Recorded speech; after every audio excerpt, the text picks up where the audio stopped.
Sitting here, a beautiful fall day with Anthony Gilardi. The wine guy. The wine guy. And his beautiful wife filming behind the camera. Turn on yourself, Christina, once. Hello. Hi. So, She's very shy. Anthony and I are going to give some tasting notes on a great wine, a great vintage 2004 Bordeaux called Reignac, straight from France. Nice. Yeah, and see, we got a great price on this, and we think it's just a fabulous wine. So let's see how this tastes to Anthony's experienced palate here. Do they know that was sarcasm, by the way? We might wanna... Well, you tell us. What's your experience with wine, Anthony? Tell us a little bit. I'm learning. I'm getting better, little by little. The point is to follow me around and learn as I learn. So by meeting people like yourself and other people I met in Sonoma and wherever my travels will take me, I'm getting better. However, French wines are very new to me.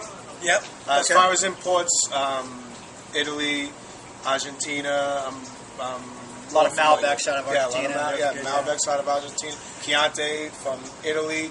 But French, I'm just learning about. So, you know what? You and me both. So this is a good time. Okay, This is 75% Merlot and 25% Cab.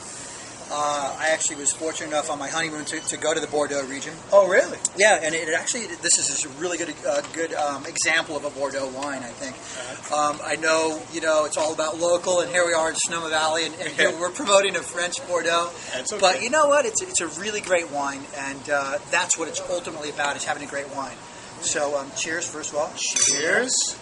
And, it up a little bit and see how this... It's very good. Now, let me ask you a question. Oh, nice. This is something that I've been asking, and I know what to ask now. How would you compare this to a domestic wine? In other words, people might be more familiar with drinking a certain type of Merlot.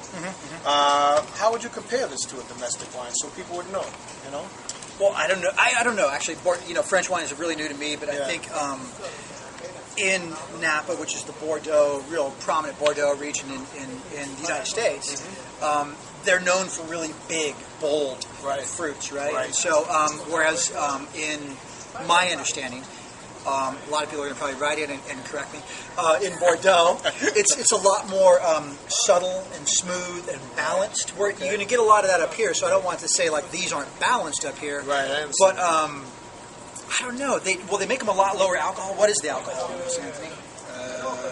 That's a big part of it. 13.5. 13.5. I mean, come on. How many 13.5 Cabernet Sauvignons do you have from California? Very true. But then again, there's also cabs here in California that are probably similar to Bordeaux style, right? Exactly. That's Bordelais style or Bordeaux style. So what do you think?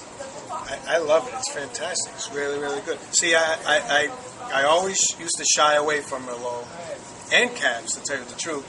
This got 75% and 25%, and this would be something a year ago I would never even try. Right. I don't know why. It was just ignorance, or whatever you want to call it. But I'm glad that I'm doing this. I'm glad that I'm spreading my wings. I really am. And I really do think this is a good representation of Bordeaux. It's again, I'm every bit as experienced as this guy says he is. But let's see. If we were to describe this, I'd say it's really even. It's really balanced, which is a common word to use. But you know what? That's a good word to go for when you're looking at a wine, especially if it's just a drinking wine. Yeah. Right. This wine, I think, could do two things. It could stand up to food. Yep. It's got a little bit of that tannin in there, enough to really stand up to something. At the same time, it's smooth enough to where you and I, on a fall day, we're sitting here just sipping it. Yeah. So one of the reasons why I always shied away from far imported wines, especially Bordeaux and things like that. Number one, I didn't know much about it, so I was kind of embarrassed to fake my way through, which I'm learning not to do that anymore. And number two, I was always afraid of like an aftertaste type of thing. Oh, really? Yeah, I don't know why. I mean, maybe I had one bad experience and it kind of scared me. I don't know. Could but be, this doesn't have that. I like the smoothness, and it's a little bold. which I really like. I need something bold. Something there, something you can put your teeth into. Really, you know. Now, another thing, some of the guys that I learned from, as far as tasting notes and all that kind of stuff, they would say, one of the things you want to do is pick out a fruit. What's a fruit that you can identify in here? Okay. And I don't know if I can really specifically identify one.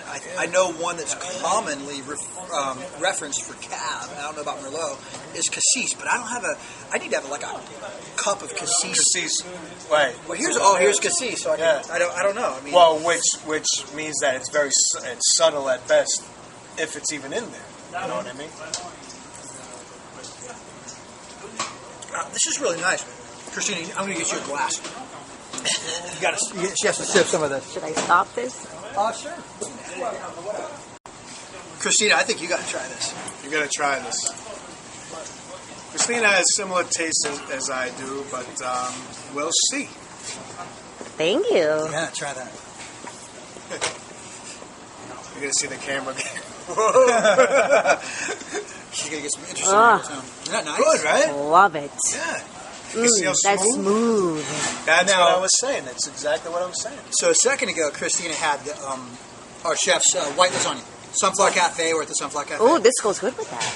Or No? maybe like a classic lasagna with some sauces or some beef right in it with red sauce. Yeah, like my grandmother's lasagna. Yeah, classic. Yeah. Would that be Southern Italy? Yes, absolutely. My family's Sicilian, but I would say that would go great with that. Even a nice gravy. Now, where we're from, in Boston, we call it gravy, not tomato sauce. Now, this is like people fight. There's like fist fights and family feuds about calling it gravy or calling it sauce. Okay. We call it gravy. Only the tradition. I don't know. Why would you say that? There's Gravy. no real reason. It's all gravy. And there's no right or wrong either. However, I would eat this with a nice gravy, a nice meat sauce, It right? would go great with that. absolutely. But it goes, you know what? Whatever you like. Well, right, and certainly something you can just sip over the holidays.